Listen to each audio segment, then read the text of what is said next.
Gemini and Taurus doesn't have a lot in common, but second house resources and third house communication does have something in common. The person who can control both of these things has the capability of taking over this world. And I'm saying this because you also have the Empress, Queen of Swords, the ending card, Queen of Cups, and Queen of Wands. The only queen we do not have is Queen of Wands.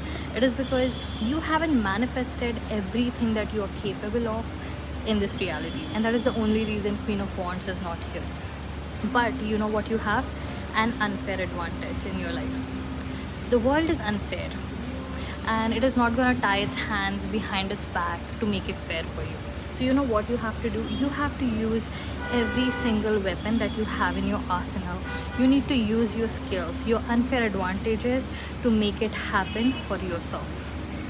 Because the great unknown, the great universe, the great unconscious, the maiden, mother, and crone archetype, they are all powerful.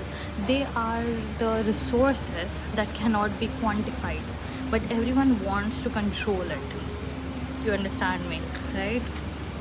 So what you need to do is to go ahead with your plans and execute them, because if you try, the only person stopping you from getting what you want is you.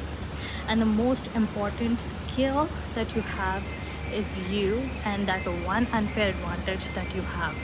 And in many cases, it could be beauty, it could be communication skills, it could be opportunities, it could be the city that you live in, the way you grew up with, your knowledge, or the way you learn things, the way you there are hundreds of things that you might have, and it would result in something that you would think is a resource. But look, one man's trash is another man's gold. You know why? Because not everyone is capable of pulling an idol out of a stone, but you are. So use that one unfair advantage in your favor. Once you go through every single skill that you have and sharpen it to the point where you are the master of it all, the Queen of Wands arrives. That means that everything that has already existed in the 4D, where anything and everything is possible, all the possibilities, all the successes that you have, it exists. The only thing is, do not compare your success to other people, because your success would never match anyone else's. What you want is not everything everyone else wants.